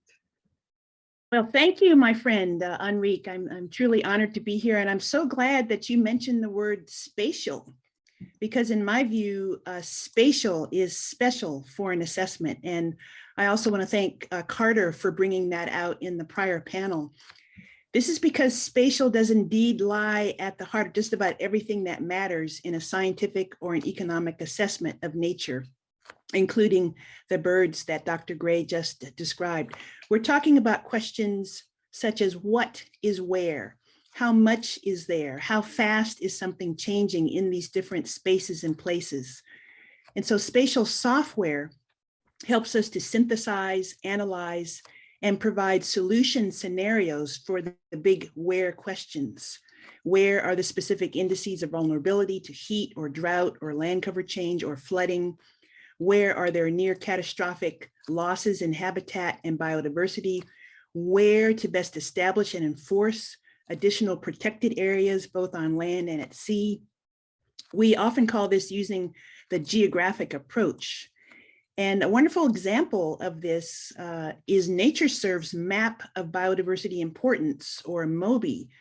This is available freely online, and it's the result of collaborative efforts to identify the places that are most important, not just for identifying species, but for species that are at risk, that are not already safeguarded. So this was done in concert with the natural heritage programs in just about every state. And these programs produce information about species and ecosystems, including birds, and where they're found and to what degree they are imperiled. So with this map, which is based in part on the detailed satellite imagery that Solomon mentioned in the prior panel, we can see the places that matter the most for sustaining our nation's biodiversity. In fact, about 90% of Americans live within 30 miles of an area of high biodiversity importance, as shown by this map. So we can all get involved in some way, especially as Governor Chavarria pointed out earlier, that our lands, these places that we live, are everything to us, from our grocery store to our spiritual sanctuary. And you may have imagery in your mind as I've been describing this, so I'd like to point the audience to gisforscience.com/chapter2, gisforscience.com/chapter2, and you can see this in action. Thank you, Dawn. I like something that you say, that here in the US, 90% of Americans live within 30 miles of an area of high biodiversity importance, like a hotspot, right? And it's hard to believe that even here in the center of Washington, D.C., we can be so close to an area of biodiversity importance. So definitely, we should all figure out what these areas are and visit them. Now, software and technology are clearly critical to be able to do these major scientific assessments. But what do we do with the result? We have the assessment, right? So can you give us an example of how people are using these biodiversity maps that you just described? Yeah, it's such an important question, Enrique. Thank you. To return to the MOBI example, what MOBI does is to essentially put data and analytics in the hands of people so that they can take action as a result of the assessment. So you just said it, find out where these areas of biodiversity are near where you live. And the action that you decide to take often means finding some kind of balance, some kind of trade-off between the unique and threatened species that are in your area and the other competing demands on natural resources such as transportation, infrastructure, housing, agriculture, energy extraction, forest products, and recreation. So these maps come with actual tools, little numerical recipes that help you to make those decisions and to visualize those decisions. I want to give you an even more specific example, though, along the lines of MOBI that's from here in California. And in California, we have a new California Nature website, which was established by our California Natural Resources Agency. And this supports our governor's executive order to conserve 30% of California for the benefit of biodiversity and climate resilience and recreational accessibility by the year 2030. And we've already heard about this during this session because this is often referred to as indeed America the Beautiful, or 30 by 30. And there are tools within this new California Nature website that are helping us to share important data. And as Dr. Lubchenco mentioned, best practices across statewide agencies and jurisdictions, including information data about the land trusts, the tribal land, the ranches, the farms, where that information is feasible. And in collaboration with California Nature, we're developing interactive mapping tools to help all of these stakeholders to make new, more localized maps that do several things, that show where biodiversity is richest and most threatened in California, that show where climate change will impact ecosystems, where landscapes in California can accelerate natural carbon removal and protect vulnerable communities, access for recreation, and more. So we're talking about not just creating maps, but action maps.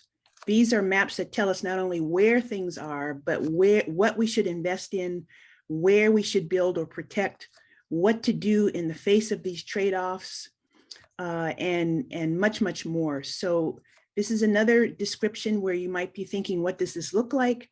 So you can go to californianature.ca.gov and navigate to the California Nature tab.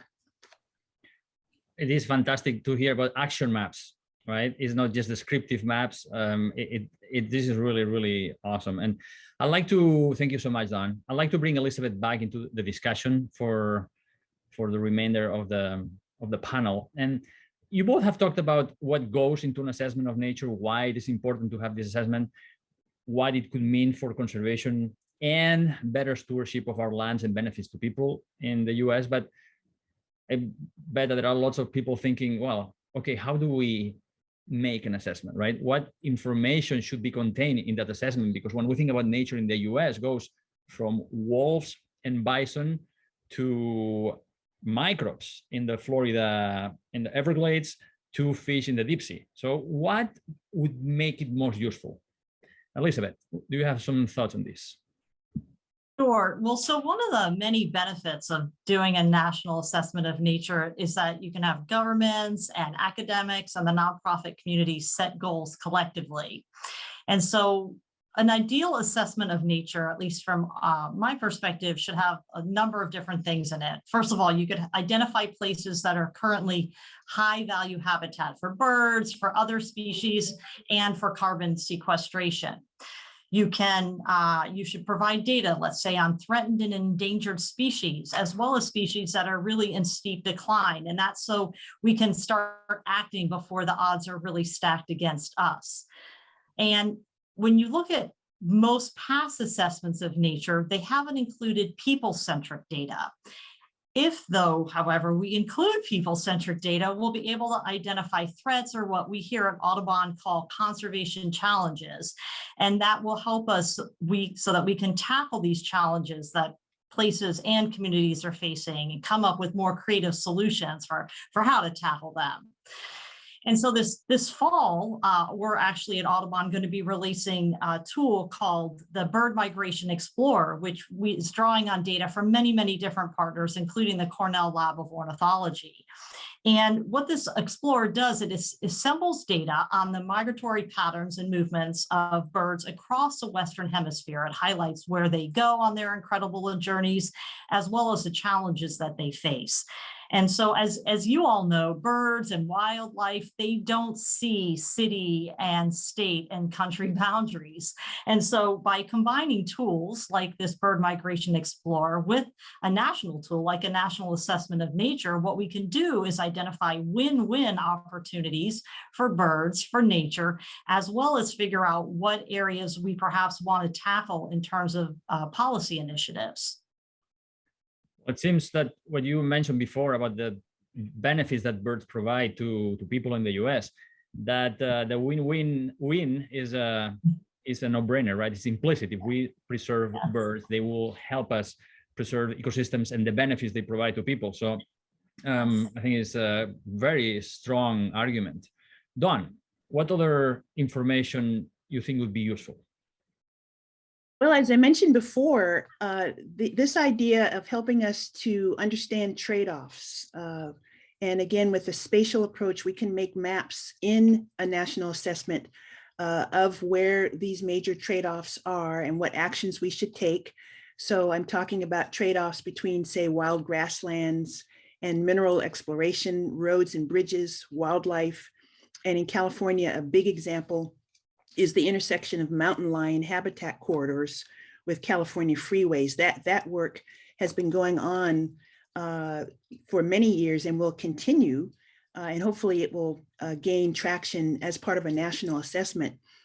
But in terms of the ocean and the benefits that we derive from the ocean and how the ocean is literally saving us, my hope is that a national assessment could take advantage of the momentum and the great potential of a new type of technology that many of us are calling digital twins. And these are actually working models, digital models of natural communities and ecosystems that, when equipped with environmental sensors and artificial intelligence, these can accelerate our understanding of natural processes and where to go from there. So I'm really talking about 3D virtual reality, augmented reality systems that can model and even predict some changes in nature. And they can provide for us a test bed for how both natural and human engineered systems will function and interact with one another, and enable the future scenario planning that I think should be part of a national assessment and to inform our natural resource management.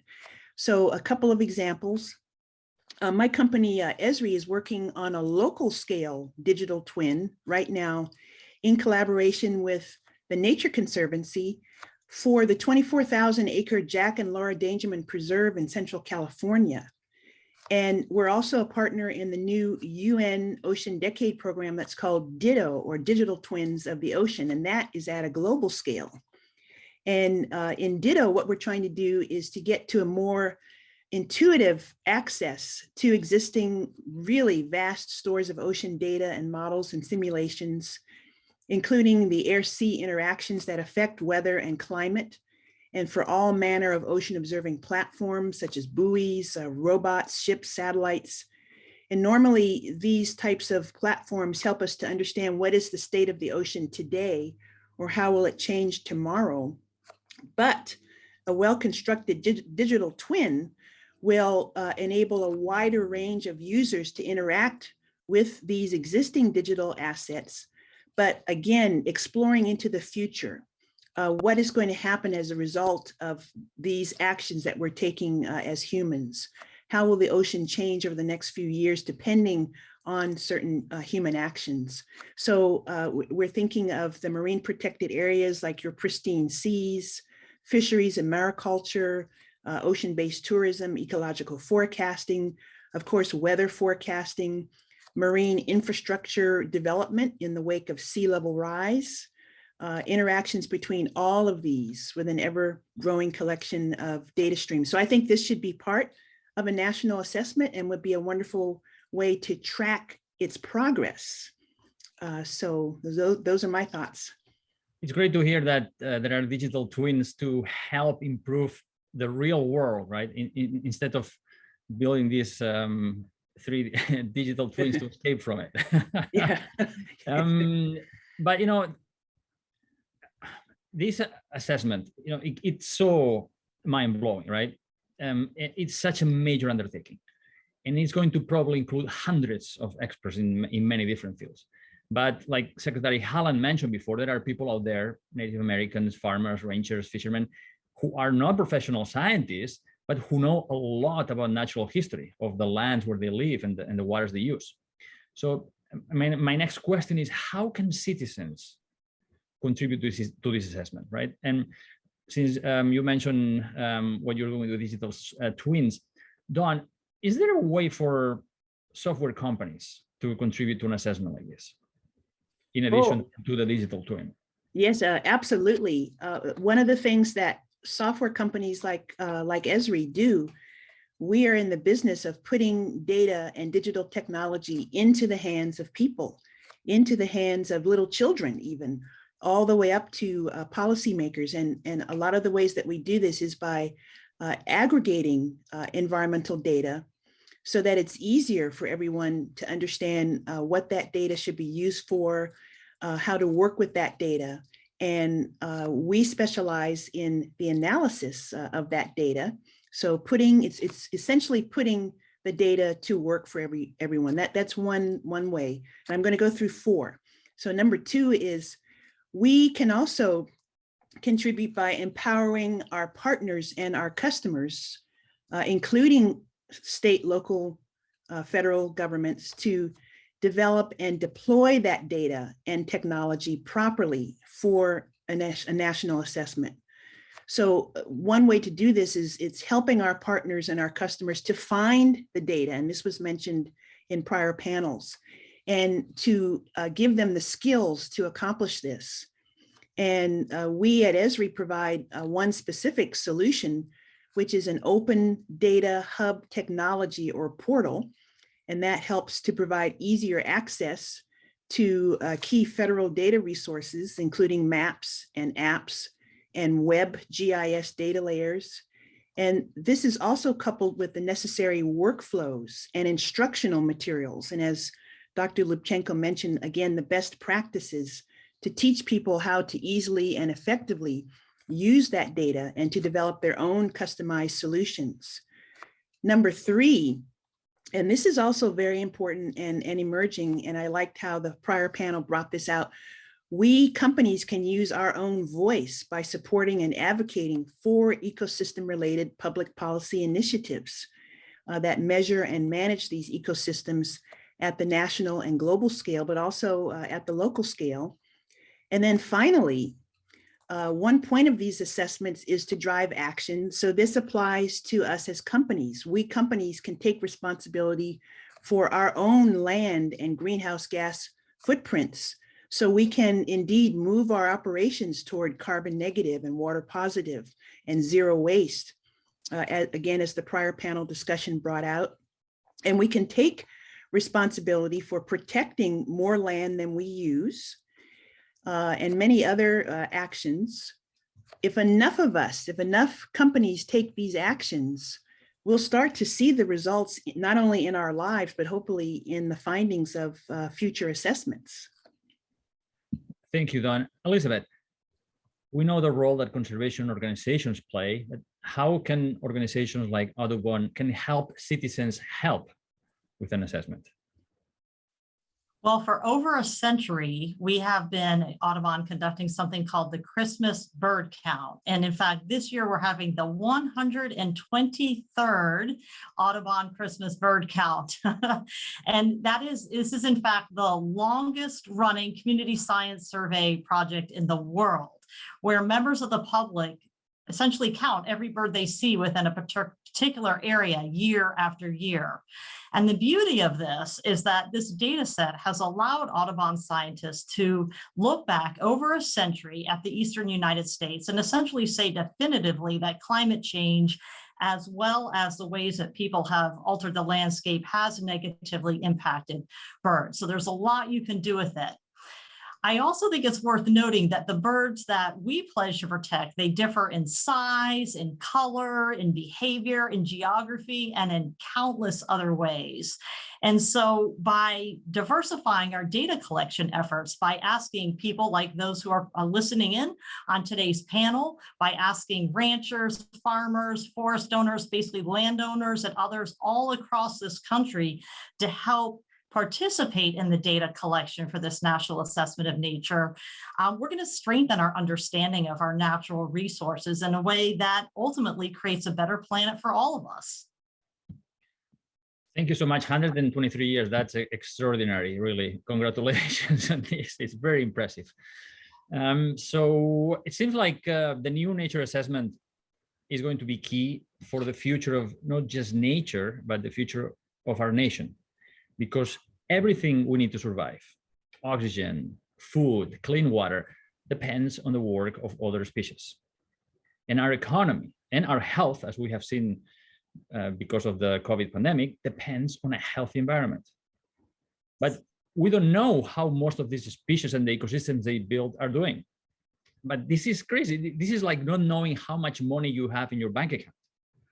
Right? The good news is that this new assessment will give us the best picture to date of how our natural world, our natural capital, as it was mentioned in the previous panel, is doing, and help us to find ways to protect it, to steward it responsibly, so we can all benefit. So thank you so much, Elizabeth and Dawn, for giving us your time and wisdom today. Jane, back to you. Thanks, Enrique. As you know, we had some technical difficulties bringing Ann Bartuska, who is supposed to be the third panelist, in with us. I understand she's just been able to connect. And so if we can manage the logistics on the fly here, I would like to invite Ann to just give us a few short reflections. We don't have time. We're close to the end. We don't have a lot of time. Is Ann available? I am, and thank you, Jane. And it has been a torturous process the last 40 minutes trying to get online. But I do have just a few points that I'd love to add to the conversation and part of this group.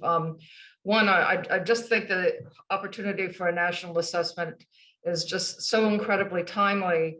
But one of the things that I find most important about it is that it will create a framework for bringing together all of the existing data and information that we already have. The federal agencies, the state agencies, NGO have been collecting wonderful information about different natural systems, socioeconomic conditions, but they're all distributed and they're everywhere. So if we can actually use the assessment to create a structure, I think that's really important. And then the other point I'd like to just bring up is something that we learned when we worked on the Intergovernmental Platform of Biodiversity and Ecosystem Services. And that's the critical need of bringing Indigenous and local knowledge into this assessment process. It's not through the peer-reviewed literature. It's really a different approach to engaging the communities who have that local knowledge. And it's not only about data points and understanding the system, but it's also the cultural heritage and how those issues are used. So we just have this tremendous opportunity, I think, to bring that together, both the framework and then really plumbing new knowledge that is not traditionally in our portfolio. So thanks for letting me get a few comments in edgewise. I look forward to hearing from everybody else in the future when I actually get the video of this event. And thank you so much for your persistence, but also for being able to shorten your comments. I know there's a lot more that you intended to say. And thank you, Enrique, Don, and Elizabeth. It's really clear that a new nature assessment will open up wonderful possibilities and give us more complete understanding of our lands, waters, and wildlife, and how they relate to many aspects of our lives. This will connect directly to the America the Beautiful initiative and enable us to move ahead with really achieving the vision that that has. Wow, what a rich set of topics we've covered today. Now it's time to bring us to a close. I think you can tell I'm excited about the topics we covered today, and even more excited to hear what the president is going to announce tomorrow.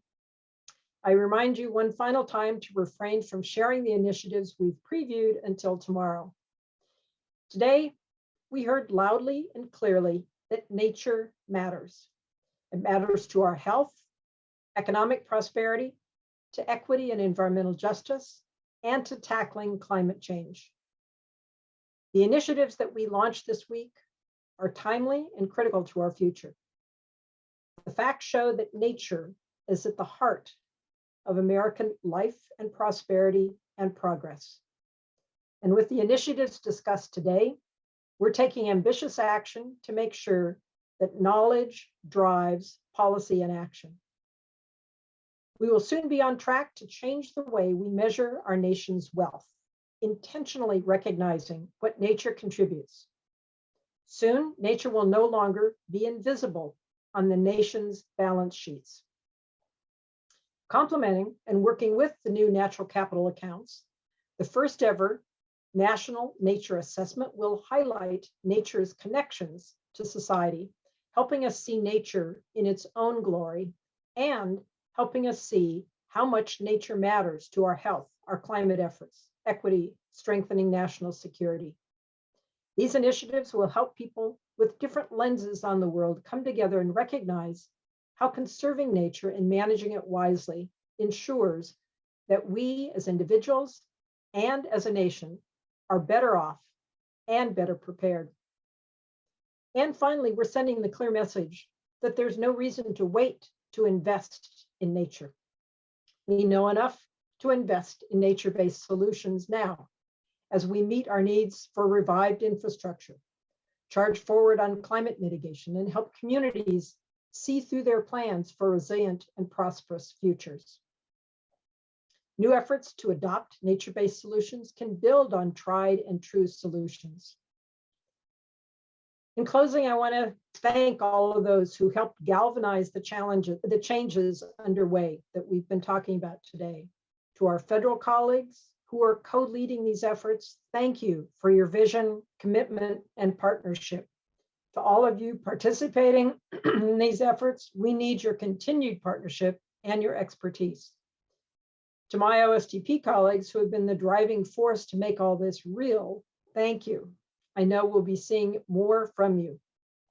And to all of you who joined us today, our journey together has just begun. Over the coming year, we'll be advancing the work we shared today and more that President Biden will announce tomorrow. You can look forward to updates from us and opportunities to engage.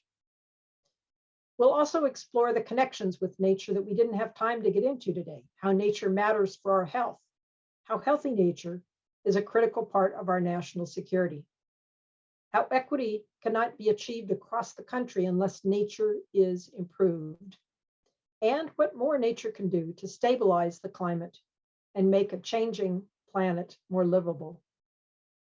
Starting tomorrow, after 5 a.m. Eastern, when the embargo on our conversation lifts, we need each and every one of you to talk about these issues with your friends and family.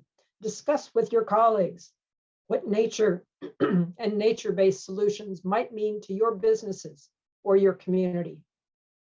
Engage with community science and local knowledge, indigenous knowledge, to help all of us continue to learn about the nature all around us. And use your voices in the public comment periods that we will provide. It's time for all of us to know, account for, and find solutions in nature. You can write us anytime with your ideas at naturepolicies@ostp.eop.gov. Thank you all for joining us today. We hope you will join us outside for some time in nature tomorrow, wherever you are, for Earth Day. We need nature to build a better future for all, and we look forward to building that future with all of you. Thank you all. We are adjourned.